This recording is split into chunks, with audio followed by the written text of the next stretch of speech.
मध्याह्ने घटिका द्वयम, सूर्य उदय से लेकर के सूर्यास्त तक ये कथा चलनी चाहिए, तब कहीं 7 दिन में कुछ पल्ले पड़ेगा। लेकिन हम लोगों पर इतना समय नहीं है।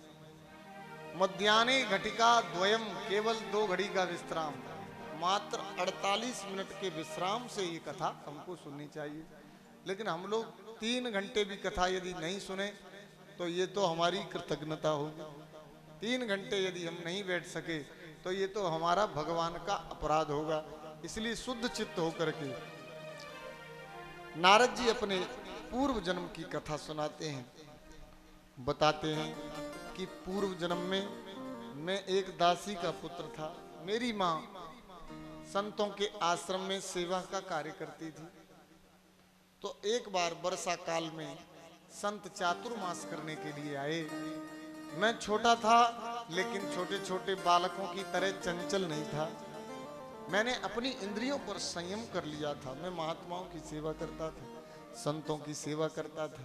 तो संतों ने मुझे पात्र समझ लिया और मुझे एक मंत्र दे दिया, नमो भगवते तुभ्यं वासुदेवाय धीमहि प्रद्युम्नाय निरुद्धाय नमः संकर्षणाय च। महात्मा मुझे मंत्र दे करके चले गए। बोले बेटा तू इस मंत्र का जप करना, तेरा कल्याण होगा। मैंने महात्माओं की बात को स्वीकार कर लिया और उस मंत्र का जप मैंने किया। तो देखिए मेरी माँ बंधन का कारण बनी थोड़ी सी।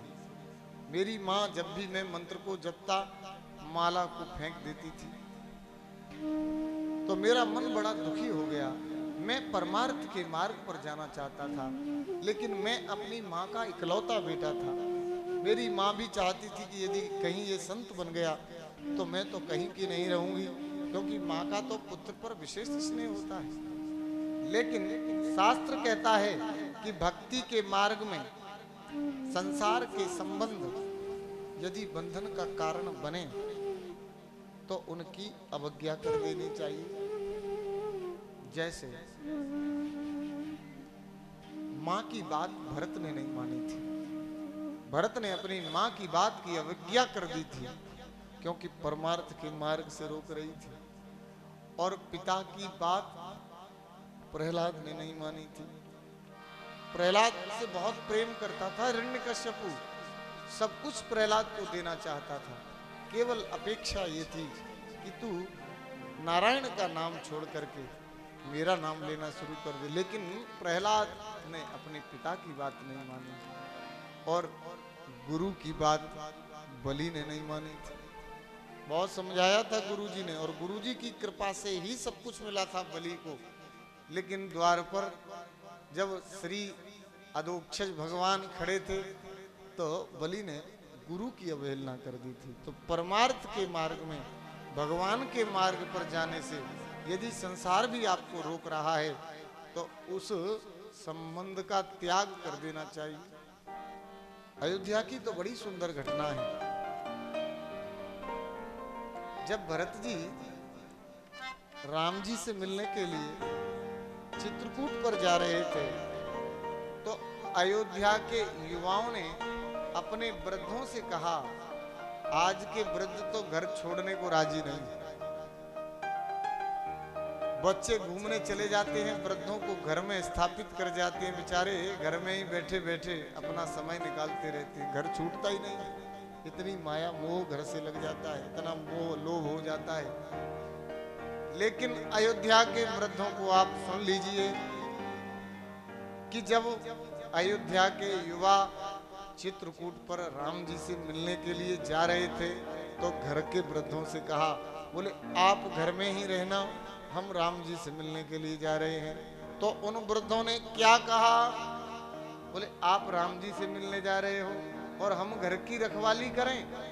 क्या कहा उन वृद्धों ने, तो सुन लीजिए कि जरहु सो संपत्ति सदन सुख,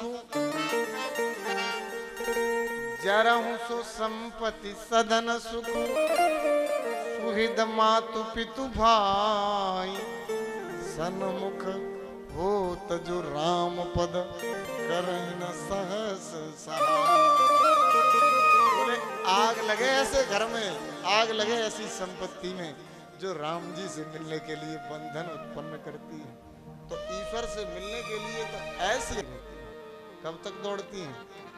जब तक समुद्र में मिल नहीं जाती है तब तक शांत नहीं होती सरिता, तब तक शांत नहीं होती गंगा, जब तक कि समुद्र में नहीं मिल जाती।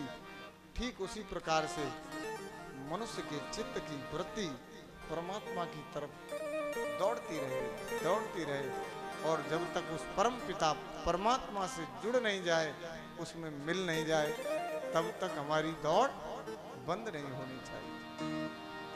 क्योंकि सनई संसार में सारे कार्य धीरे धीरे होते हैं। सनई विद्या सनई वित्तम, सनई विद्या सनई वित्तम, सनई पर्वत लंघनम। धीरे धीरे यदि आप बोलेंगे तो सामने वाले की समझ में आ जाएगा। धीरे धीरे आप धन अर्जित करेंगे तो धन भी अर्जित हो जाएगा। धीरे धीरे आप विद्या अर्जित करेंगे तो विद्या भी अर्जित हो जाएगी। और आप धीरे धीरे कितना ही विशाल पर्वत क्यों ना हो, धीरे धीरे आप चढ़ते रहेंगे तो उस पर्वत की चोटी तक पहुंच जाएंगे। जैसे करत करत अभ्यास जड़मत होत सुजान, रसरी आवत जात में सिल पर परत निशान। कुएं का पत्थर कितना कठोर होता है, किसी रस्सी की इतनी औकात है कि पत्थर में गड्ढा कर दे। कोई रस्सी पत्थर में गड्ढा कर सकती है क्या?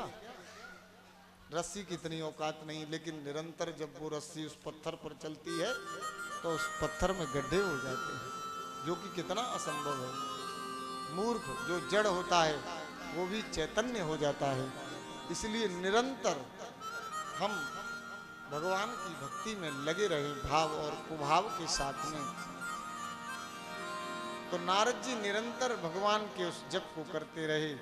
मैया का शरीर जब शांत हो गया, भगवान का जप करते रहे और भगवान का उनको साक्षात्कार हुआ है। और देखिए भगवान ने बड़ी सुंदर एक वीणा जो है नारद जी को प्रदान कर दी। देवदत्ता मिमां वीणाम स्वर ब्रह्म विभूषिताम, मूर्छित्वा हरिकथाम गायमानश्चराम्यहम्।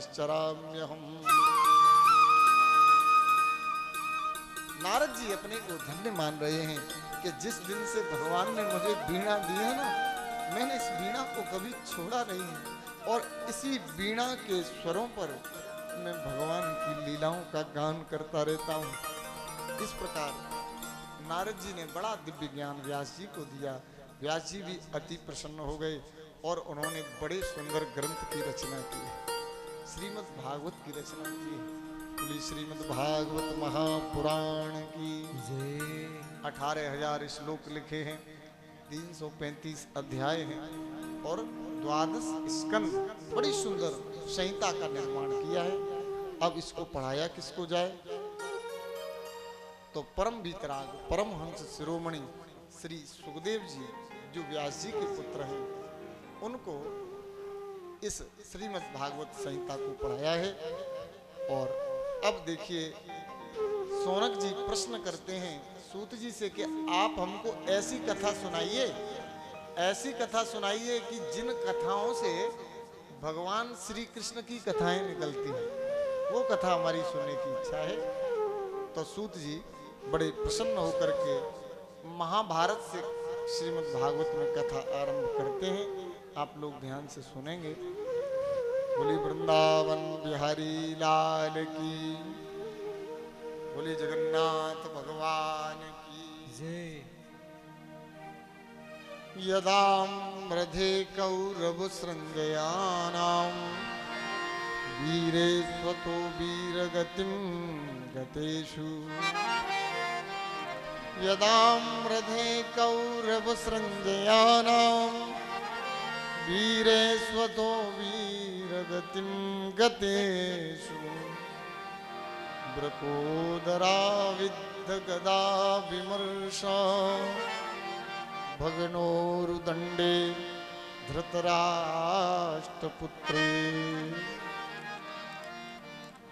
पांडवों के स्वर्गारोहण की और परीक्षित के जन्म कर्म और मोक्ष की कथा श्री सूत जी महाराज सुना रहे हैं। बताया कि महाभारत के युद्ध का अंतिम सत्र चल रहा है। कौरव समाप्त हो चुके हैं। कुरुक्षेत्र की भूमि में केवल दुर्योधन बचा हुआ है, कराह रहा है युद्ध की भूमि में। भीम ने इस पर इतने प्रहार किए हैं कि बस इसके प्राण ही थोड़े से अटके। अश्वत्थामा दुर्योधन के मित्र हैं। अश्वत्थामा दुर्योधन के पास आए और दुर्योधन के नेत्रों में अश्रुपात देखा तो दुखी हो गए। कहा, बोले मित्र तुम दुखी हो रहे हो? तुम्हारे जैसे वीर के नेत्रों में अश्रु शोभा नहीं देता, तुम क्यों रो रहे हो? तो दुर्योधन ने कहा, बोले मित्र मैं इसलिए नहीं रो रहा कि मेरा राज्य अब पांडवों को मिल जाएगा। मैं इसलिए भी नहीं रो रहा कि युद्ध में मेरी हार हो गई। मैं तो इसलिए रो रहा हूं कि विधाता की गति तो देखो। हम कौरव 100 थे और पांडव कितने थे? कितने थे पांडव? 5। हम 100 के 100 समाप्त हो गए, लेकिन पांडव 5 थे। 5 में से एक का भी बाल बांका नहीं। कम से कम एक चला जाता ना तो भी मन को शांति हो जाती। तो अश्वत्थामा ब्राह्मण तो थे ही, क्रोध आ गया। बोले मित्र इतनी सी बात है, इतनी सी बात के लिए तुम दुखी हो? मैं अभी जाता हूं। अश्वत्थामा तत्काल, क्रोध में बुद्धि और विवेक काम नहीं करता है। व्यक्ति को चाहे कितना भी बुद्धिमान व्यक्ति हो, कितना भी पढ़ा लिखा हो, कितनी भी मैच्योरिटी उसके जीवन में हो, चाहे कितना ही परिपक्व क्यों नहीं हो, लेकिन जब उसे क्रोध आएगा तो उसकी बुद्धि और विवेक ये तत्काल उसका साथ छोड़ देते हैं। हमेशा गलती व्यक्ति क्रोध में ही करता है। इसलिए क्रोध पर हमें संयम करना चाहिए। किस बात के लिए क्रोध करते हैं? यहां सब भगवान की इच्छा से होता है। राम कीन चाहे सोई होई, राम कीन चाहे सोई होई, करहि अन्यथा अस नहीं कोई, करे अन्यथा अस नहीं कोई। धर्म प्रधान विश्व करी राखा, धर्म प्रधान ईश्वर की राखा।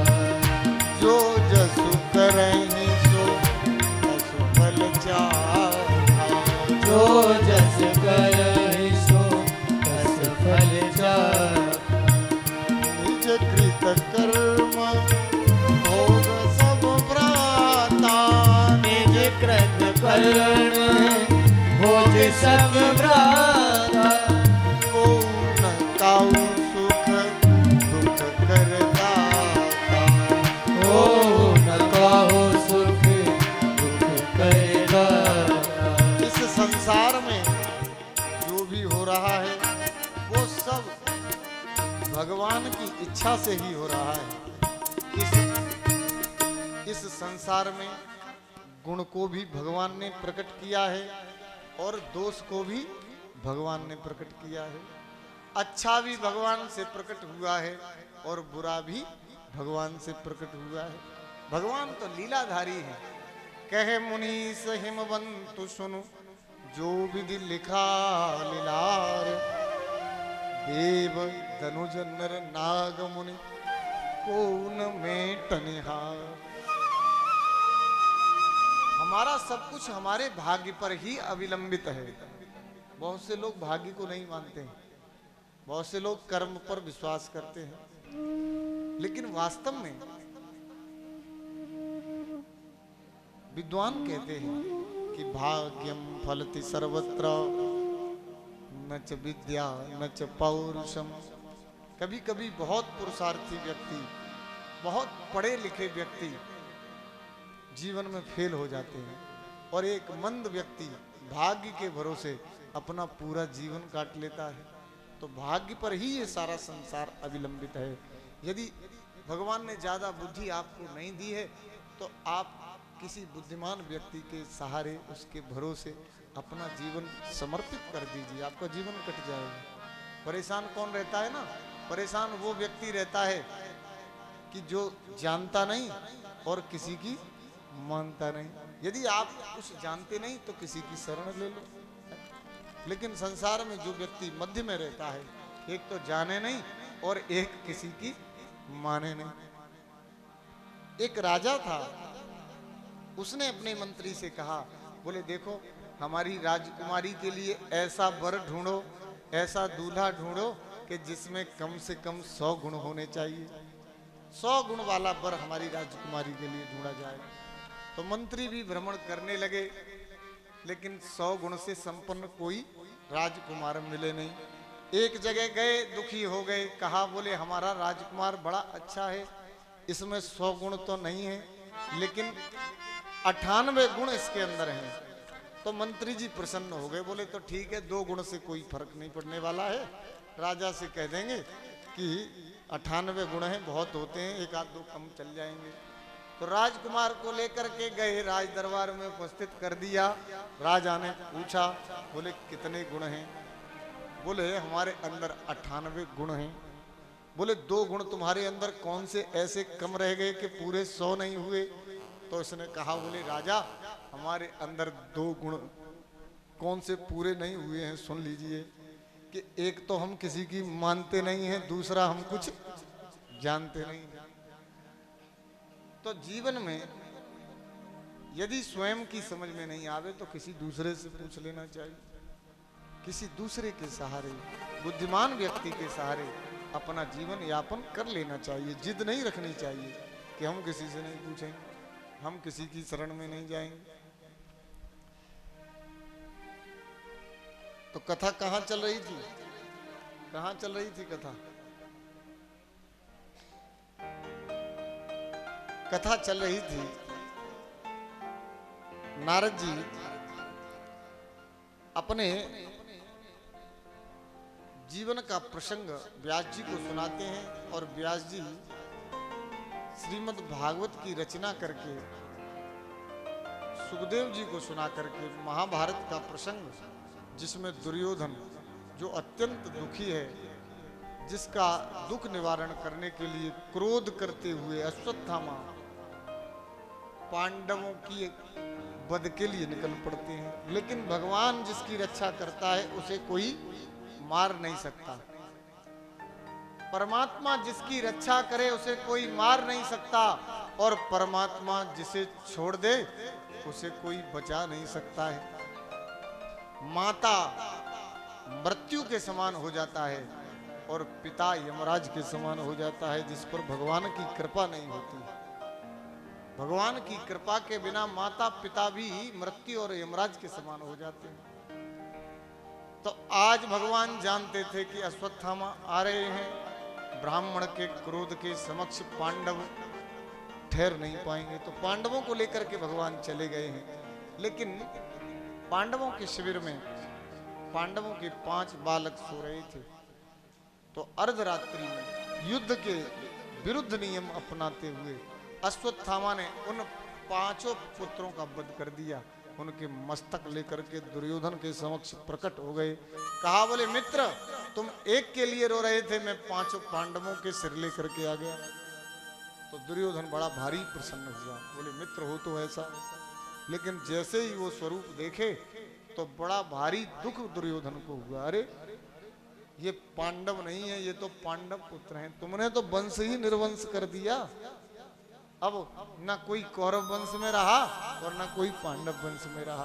तो सुख और दुख दुर्योधन को एक साथ मिला। तो दुर्योधन गोविंदाय नमो नमः। लेकिन अब विचार करिए कि जिस माँ के 5 पुत्रों की हत्या हो गई होगी, उसकी क्या स्थिति हो गई होगी। द्रौपदी को पता चला, दहाड़े मारती हुई, रोती हुई, बिलखती हुई, पैर पछाड़ती हुई, अर्जुन से देखा नहीं गया। अर्जुन के नेत्र क्रोध से लाल लाल हो गए। दौड़ करके गए हैं अश्वत्थामा के पीछे, अश्वत्थामा भी दौड़ने लगे। ऐसा लिखा है कि पृथ्वी पर जहां तक अश्वत्थामा भाग सकते थे वहां तक अश्वत्थामा भागे अपने प्राणों की रक्षा के लिए। रथ के घोड़े थक गए तो अश्वत्थामा ने मन में विचार किया, बोले अर्जुन मुझे छोड़ेगा नहीं, क्या मुझे करना चाहिए। तो ब्रह्मास्त्र का संधान कर दिया, ब्रह्मास्त्र छोड़ दिया। बड़ी भारी प्रचंड अग्नि ब्रह्मास्त्र की, चारों तरफ वो अग्नि फैलने लगी। अर्जुन भी भयभीत हो गए, भगवान की शरण में आए, प्रभु रक्षा करो, रक्षा करो। तो भगवान ने अर्जुन को ज्ञान दिया, बोले अर्जुन जिस गुरु का अश्वत्थामा पुत्र है तुम उसके शिष्य हो, एक काम करो, ब्रह्मास्त्र की प्रचंड अग्नि को दबा देने की शक्ति और किसी अस्त्र में नहीं है, इसलिए एक काम करो, ब्रह्माय संदधे, एक काम करो, ब्रह्मास्त्र के लिए ब्रह्मास्त्र ही छोड़ दो। तो अर्जुन ने भी ब्रह्मास्त्र के निवारण के लिए ब्रह्मास्त्र का ही संधान कर दिया है। तो दोनों शस्त्र जो है प्रचंड अग्नि, सारे लोग सब भयभीत होने लगे, ऐसा लग रहा है कि प्रलय होने वाली है। तब भगवान के कहने से अर्जुन ने दोनों ब्रह्मास्त्रों को शांत किया और अपने तरकश में रखा, दौड़ करके अश्वत्थामा के केशों को पकड़ लिया। पूछा भगवान से, प्रभु क्या करें। तो भगवान कहते हैं कि ब्रह्म बंधुर्न हंतव्य आता ताई वदार्हण। शास्त्र में ऐसा नियम है कि ब्राह्मण की हत्या नहीं करनी चाहिए। जो महापुरुष हैं, जो वेद वेत्ता हैं, वो कहते हैं कि ब्राह्मण का वध नहीं करना चाहिए और आताताई को छोड़ना नहीं चाहिए। आताताई कौन होता है? आताताई वो होता है जो किसी पागल व्यक्ति का वध कर दे। कोई व्यक्ति सोया हुआ है, सोते समय उसकी हत्या कर दे, छोटे छोटे बच्चों की हत्या कर दे, किसी की फसल तैयार खड़ी है उस फसल में आग लगा दे, किसी स्त्री का वध कर दे, किसी शरणागत का वध कर दे, किसी शस्त्रहीन का वध कर दे, कोई नशे में बेचारा दुष्ट हो उसका वध कर दे, ऐसे लोगों को आताताई कहते हैं।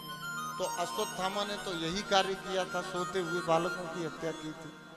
भगवान ने दोनों बातें अर्जुन से कह दी कि ब्रह्म बंधुर्न हंतव्यो आताताई वदार्हण। देखिए, सच्चा गुरु वो होता है जो पहले तो ज्ञान देता है और बाद में उस ज्ञान की परीक्षा लेता है। पहले ज्ञान दिया जाता है और उसके बाद उसकी परीक्षा होती है। संसार में भी ऐसा ही नियम है। तो भगवान ने अर्जुन को जो ज्ञान दिया था गीता में, आज भगवान उस ज्ञान की परीक्षा ले रहे हैं। तो अर्जुन को वो ज्ञान स्मरण हो आया। क्या बोले? संभावितस्य चा कीर्ति मरणादतिरिच्यते। जरूरी थोड़ा ही है कि दंड तीर तलवार से ही दिया जाए। समाज में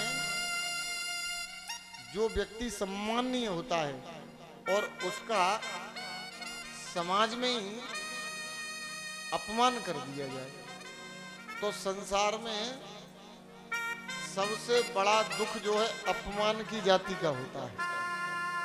एक बार व्यक्ति अपना सम्मान भूल जाता है लेकिन अपना अपमान कभी नहीं भूलता है। अपमान सदैव उसको याद रहता है। तो गोस्वामी जी ने भी इस बात पर मुहर लगाई है। यद्यपि जग दारुण दुख ना यद्यपि जगता दुख ना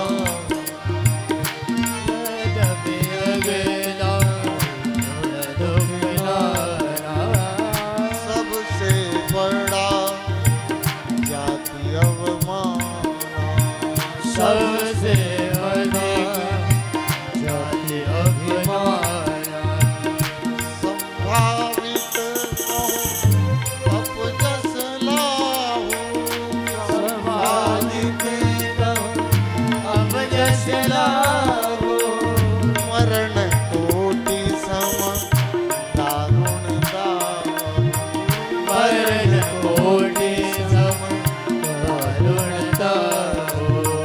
देखिए भागवत की कथा गीता और रामायण तीनों पैरेलल है। गोस्वामी जी कहते हैं संभावित कहूं अपजस लाहू, और भगवान श्री कृष्ण गीता में कहते हैं कि संभावित चा कीर्ति मरणादतिरिच्यते।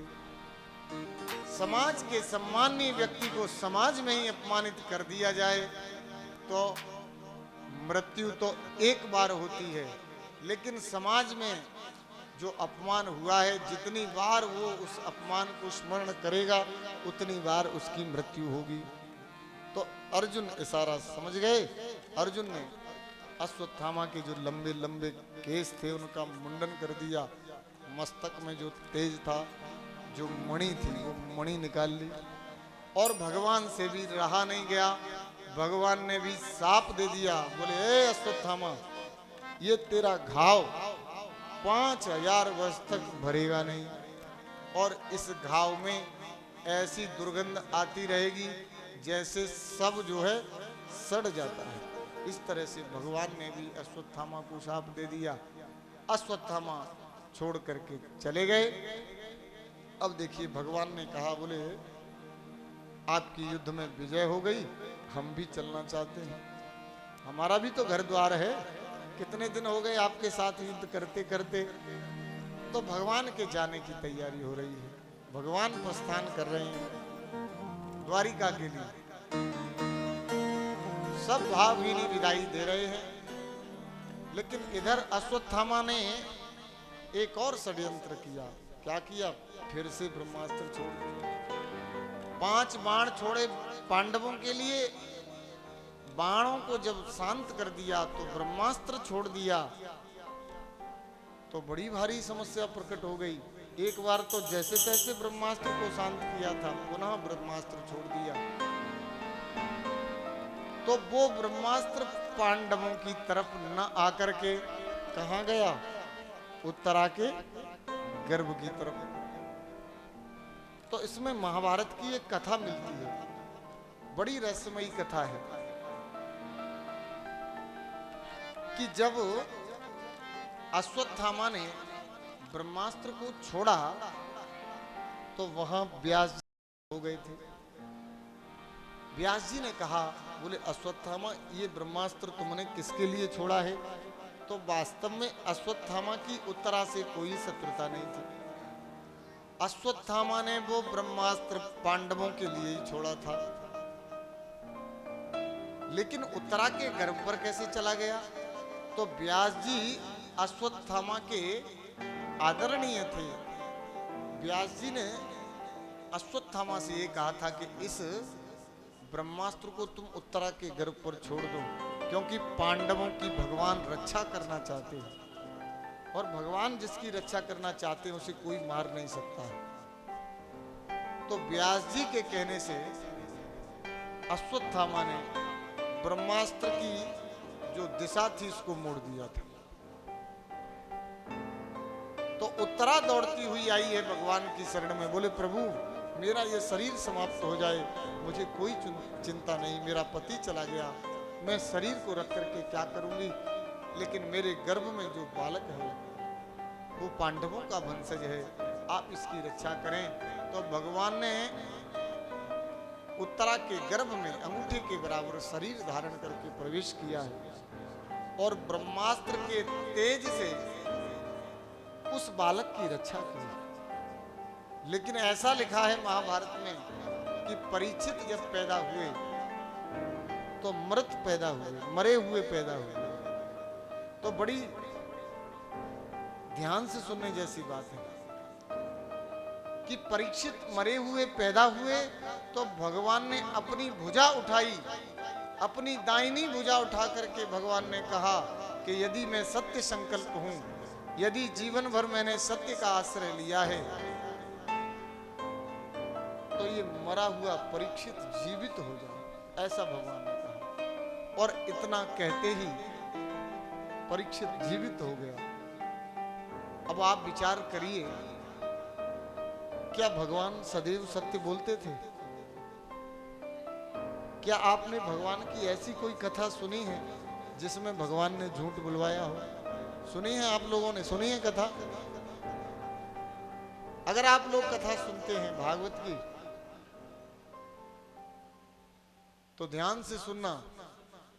भगवान ने एक बार ब्रह्मांड घाट पर जाकर के मिट्टी का भक्षण किया था, मिट्टी खाई थी भगवान ने, और मैया यशोदा से शिकायत कर दी थी दाऊ दादा ने और उनके मित्रों ने कि मैया आज लाला ने मिट्टी खाई।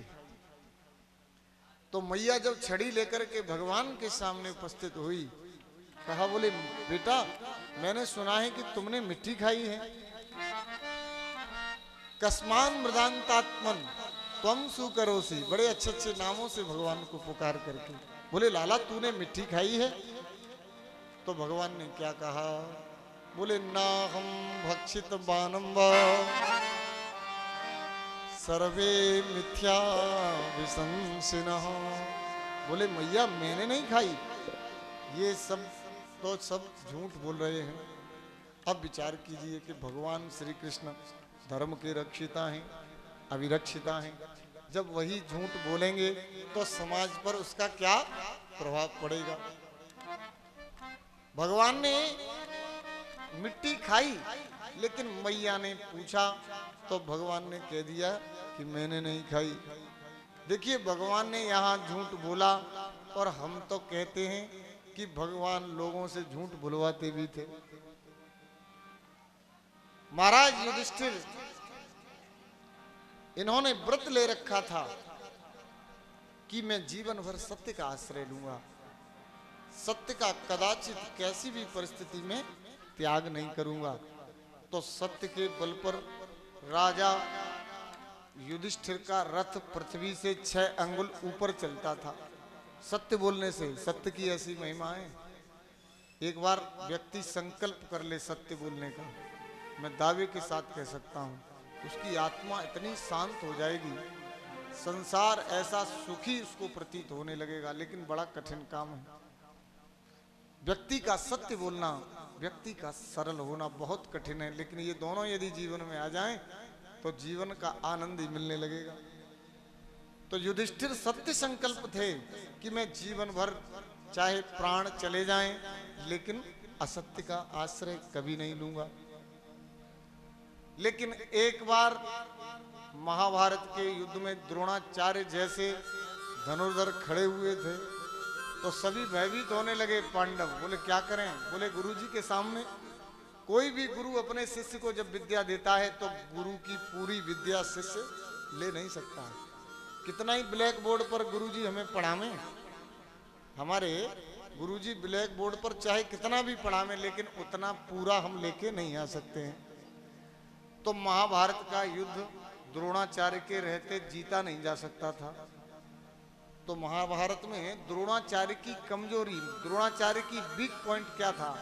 द्रोणाचार्य ने एक संकल्प लिया था कि मेरे पुत्र के मृत्यु की सूचना यदि मुझे मिल जाएगी, मेरा पुत्र मारा गया ऐसी सूचना मुझे मिलेगी तो मैं शस्त्र का त्याग कर दूंगा, युद्ध नहीं करूंगा। ऐसा द्रोणाचार्य ने संकल्प किया था। तो भगवान इस बात को जानते थे। भगवान ने भीम से कह दिया, बोले भीम एक काम करो, पांडव दल में अश्वत्थामा नाम का एक हाथी है, तुम जाकर के उसका वध कर दो। उसका वध करके सब जगह नाच नाच कर सूचना दे दो, द्रोणाचार्य को भी पता चल जाएगा कि अश्वत्थामा मारा गया। वो समझेंगे कि उनके पुत्र का वध हो गया, वो शस्त्र त्याग देंगे, समझ लो महाभारत में जीत हो जाएगी। तो भीम तो भगवान की आज्ञा का पालन करते थे, गए दौड़कर और उस अश्वत्थामा नाम के हाथी का वध कर दिया। सूचना दे दी, गुरुजी शस्त्र रखो। क्यों? बोले अश्वत्थामा मारा गया। बोले तू बकवादी है, तू झूठा है, तुझे तो मैं बाल्यकाल से जानता हूं, तेरी बात का मैं विश्वास नहीं कर सकता हूं। हाँ, यदि युधिष्ठिर कह दे कि अश्वत्थामा मारा गया तो मुझे विश्वास हो जाएगा। तो भगवान खड़े थे बगल में, भगवान ने बुरकुटियों से इशारा कर दिया, युधिष्ठिर कह दो कि अश्वत्थामा मारा गया। तो युधिष्ठिर ने कहा, बोले प्रभु कैसे कह दूं, अश्वत्थामा मरा कहाँ है, मरा तो हाथी है। बोले मैं कह रहा हूं, इट्स ऑन माई ऑर्डर, मेरी आज्ञा है, मेरी आज्ञा का तुम पालन करो। महाभारत का युद्ध द्रोणाचार्य के रहते जीता नहीं जा सकता है। तो युधिष्ठिर ने भी कह दिया, बोले प्रभु जी हम महाभारत का युद्ध जीतें और चाहे हार जाएं, लेकिन असत्य नहीं बोल सकते हैं। लेकिन देखिए आश्चर्य की बात कि मनुष्य के चाहने से कुछ नहीं होता, सब भगवान के चाहने से होता है। युधिष्ठिर ने भगवान से अस्वीकार कर दिया कि मैं नहीं कह सकता, लेकिन युधिष्ठिर के मुख से निकला क्या?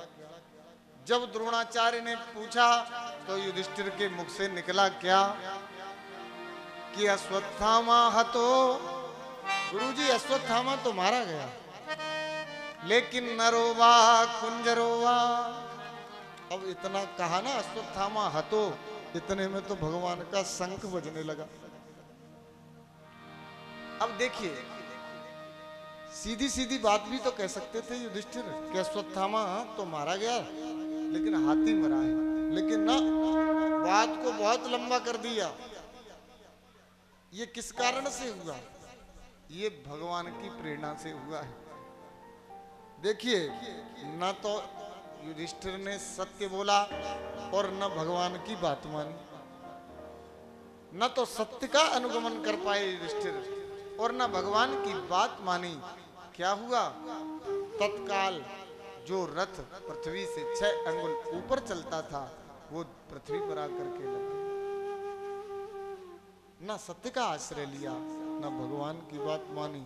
इतना कहते ही रथ पृथ्वी पर लग गया। अब विचार करिए, भगवान ने झूठ भी बोला और झूठ बुलवाया भी, और भगवान ने जब अपनी भुजा उठाई ये कहा कि मैं सत्य संकल्प हूं तो मरा हुआ परीक्षित जीवित हो जाए। तो सत्य क्या है, असत्य क्या है, ये सिवाय उस परमात्मा के कोई नहीं जानता है। क्योंकि वास्तव में भगवान की तो लीला बड़ी अनंत है। जो वेदांती हैं वही समझते हैं। वास्तव में भगवान कभी झूठ नहीं बोलते। मैया ने जब पूछा ना भगवान से कि लाला तूने मिट्टी खाई है, तो भगवान ने क्या कहा मालूम है? बोले ना हम भक्षितवान, मैया मैंने नहीं खाई। तो इस वाक्य को आप पकड़िए, आप इस वाक्य को जानिए। भगवान ने कहा मैंने नहीं खाई, तो इस वाक्य में कर्ता है और क्रिया है, ना नकारात्मक है। वाक्य में कर्ता है और क्रिया है, लेकिन कर्म नहीं। मैंने नहीं खाई, कर्ता है और क्रिया है, कर्म नहीं है। भगवान कहना चाहते हैं कि न में कर्माणि लिम्पन्ति, मैया मैं कर्म के बंधन में नहीं रहता हूं। मिट्टी उठाई मैंने मुख में रखी, ये मेरा कर्म नहीं है, ये तो क्रिया है। और क्रिया करनी नहीं पड़ती, क्रिया तो होती रहती है। आंखों की पलकें अपने आप नीचे होती हैं और अपने आप ऊपर हो जाती हैं।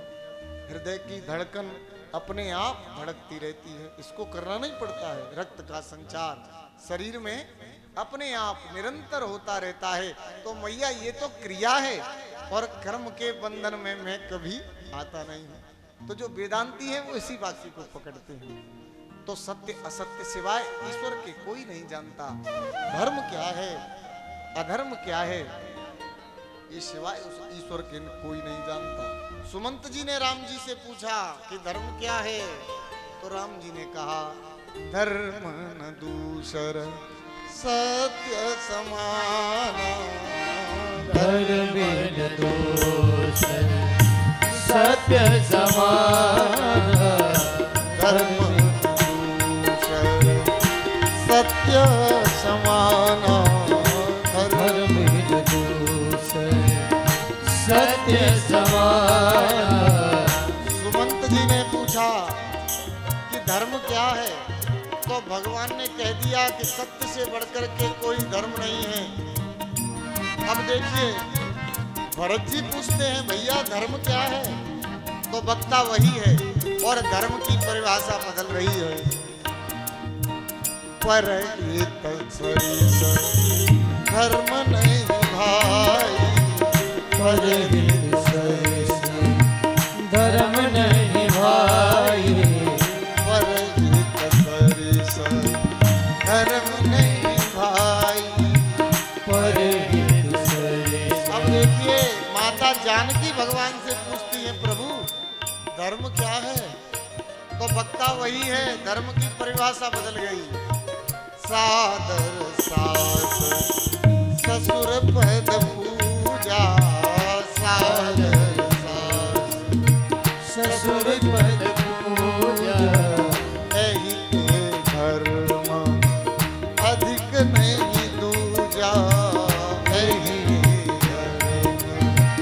अधिक नहीं दूजा। तो ये धर्म अधर्म सत्य असत्य ये तो सब भगवान के ही अधीन है। भगवान की लीलाएं बड़ी अनंत हैं। भगवान ने परीक्षित की रक्षा की, अब भगवान की प्रतीक्षा कर रहा है कौन? कुंती। भगवान जाने की तैयारी कर रहे हैं। कुंती आ जाती है, हाथ जोड़ के भगवान की स्तुति करती है। कई वक्ताओं से हमने ये सुना है कि कुंती ने भगवान से दुख मांगा था। ऐसा आप लोगों ने सुना है? कुंती ने भगवान से दुख मांगा था, लेकिन ऐसा नहीं, संसार में कोई भगवान से दुख नहीं मांगता। कुंती ने भगवान से दुख नहीं मांगा था। कुंती ने भगवान से ये कहा था कि जब हमारे पास विपत्तियां थी, जब हमारे पास दुख था तो आप हमारे साथ में थे, लेकिन आज जब सुख आया है तो आप छोड़ करके जा रहे हैं। विष से, लाक्षागृह की भयंकर अग्नि से, राक्षसों की दृष्टि से और उन दुष्टों की द्यूत सभा से आपने हमारी रक्षा की है। अश्वत्थामा के ब्रह्मास्त्र से आपने हमारी रक्षा की है। हे परमपिता परमेश्वर, हे जीवन धन जगदीश्वर, आज मैं आपको जान पाई हूँ। अब तक तो मैं आपको बड़ा साधारण सामान्य समझती थी, लेकिन आज मुझे आपकी महिमा का ज्ञान हो गया है। इसलिए आप हमें छोड़ करके मत जाइए। जा सुख के माथे सिल परे, जो हरि हृदय सो जाए, वो बलिहारी बा नाम की, बलिहारी बा दुख की, जो पल पल नाम जपाए। क्योंकि भगवान का नाम सुख में थोड़ा ही लेता है कोई। सुख आता है तब तो सब भूल जाता है। भगवान तो कब याद आते हैं? हारे को हरि नाम। जब कहीं से कुछ नहीं दिखाई देता तब भगवान की याद आती है। दुख में सुमिरन सब करें, सुख में करे न कोई। जो सुख में सुमिरन करे, तो दुख काहे को। अरे जब सुख आवे ना तब भगवान की शरण में चले जाओ। जब दुख आया तब तो चले ही गए, लेकिन जब सुख भी आवे ना तब भी भगवान की शरण में चले जाओ। और जब दुख ही दुख जीवन में बना रहे ना तो हरि स्मरण करते रहो। देवताओं पर जब संकट आया, जब दुख आया तो भगवान की शरण में। गजेंद्र पर संकट आया तो हरि स्मरण। और देखिए बलि को सब कुछ प्राप्त हुआ, बलि ने सर्व समर्पण भगवान को कर दिया। जो भी दिया है ना आपने, सब आपका ही, सब आपके लिए। तो कुंती ने भगवान की दिव्य स्तुति करी है और कुंती के कहने से कुछ समय तक भगवान हस्तिनापुर में रहे हैं। बाद में भगवान कुरुक्षेत्र की यात्रा करते हुए भीष्म पितामह को भगवान दर्शन देते हैं। देखिए, एक महत्वपूर्ण बात हम आपको बताएं। क्या बहुत से लोगों के मन में ये रहता है कि सुख तो साधनों से मिलता है। बहुत अच्छा बंगला मिल जाए, अच्छी गाड़ी मिल जाए, घर के सभी संपन्न साधन मिल जाएं और बहुत सारे खर्च के लिए नोट मिल जाएं, यही सुख है। तो युधिष्ठिर के यहाँ इस चीज की कोई कमी नहीं थी। युधिष्ठिर के पास बहुत संपत्ति थी, बहुत धन था युधिष्ठिर के पास। कोई कहता है भैया सुख धन से नहीं मिलता, सुख तो सहयोगियों से मिलता है, अच्छे सहयोगी मिल जाए। कोई कहता है कि सुख तो भगवान की कृपा से मिलता है। कोई कहता है सुख तो धर्म से मिलता है, धर्म करने से सुख मिलता है। सबके अलग अलग मत हैं। तो विचार करिए, युधिष्ठिर के जीवन में धन भी था, संपत्ति भी थी। युधिष्ठिर धर्मात्मा थे, धर्मराज उनका नाम था। युधिष्ठिर के बड़े सुंदर सहयोगी उनके भाई थे। गांडीव जैसे साधन उनके पास थे, भीम अर्जुन जैसे उनके भाई थे। और भगवान की कृपा, प्रत्येक क्षण भगवान श्री कृष्ण उनके साथ रहते थे, लेकिन फिर भी उनको दुख उठाना पड़ा था।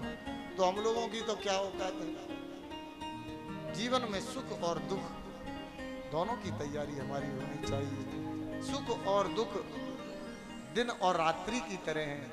जैसे रात्रि सदैव नहीं रहती, सवेरा हो जाता है, जैसे दिन सदैव नहीं रहते, रात्रि हो जाती है।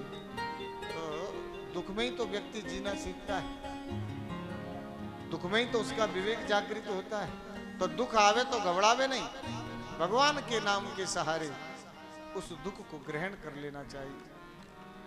क्योंकि इस संसार सागर से सुख और दुख दोनों प्रकट होते हैं। तो यहाँ भगवान हरिद्वार के लिए प्रस्थान कर रहे हैं। सभी भावभीनी विदाई हस्तिनापुरवासी दे रहे हैं। भीष्म का उद्धार करते हुए देखिए, विदाई के समय निर्निमिष नेत्रों से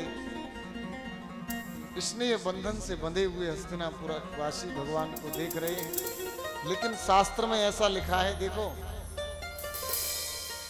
कि कोई भी कितना ही प्रिय व्यक्ति आपका छोड़ करके आपको जा रहा हो, नेत्रों से अश्रुपात नहीं करना चाहिए, हमारी आंख से आंसू नहीं गिरना चाहिए। इसका दोष होता है बहुत बड़ा। तो सारे हस्तिनापुरवासी प्रेम से उमड़ करके आंसू अपनी आंखों में तो भरे हुए हैं, लेकिन एक भी बूंद नीचे नहीं गिर रही। स्नेह के बंधन के कारण सजल नयन होकर के भगवान को हस्तिनापुर के बाहर एक बड़ा सुंदर सरोवर है, वहां तक विदा करने के लिए भगवान को आए। ऐसी परंपरा थी पहले कि घर में कोई बहन बेटी या कोई अतिथि आता था तो सब उसको विदा करने के लिए बाहर, घर के बाहर तालाब, सरोवर, कोई जलाशय हुआ करता था, वहां तक विदा करने के लिए जाते थे। आज भी गांव में ऐसी परंपरा है कि कोई बेटी आती है, कोई परिवार का सगा संबंधी जाता है, तो घर के लोग घर से निकल करके बाहर कोई तालाब, सरोवर, जलाशय होता है, वहां तक विदा करते हैं। अब थोड़े संस्कार कम हो गए हैं, लोगों में थोड़ी सी कुंठा हो गई है। कोई भी अतिथि घर में आता है, लोग विदाई के समय अपने सोफे से खड़े भी नहीं होते हैं,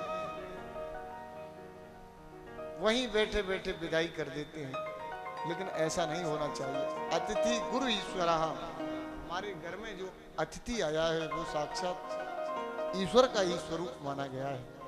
अतिथि सेवा जिस घर में होती है उस घर में समृद्धि बनी रहती है। भगवान की बड़ी सुंदर भावभीनी विदाई की है और यहाँ सब द्वारिका वासियों ने भगवान का बड़ा दिव्य स्वागत किया है।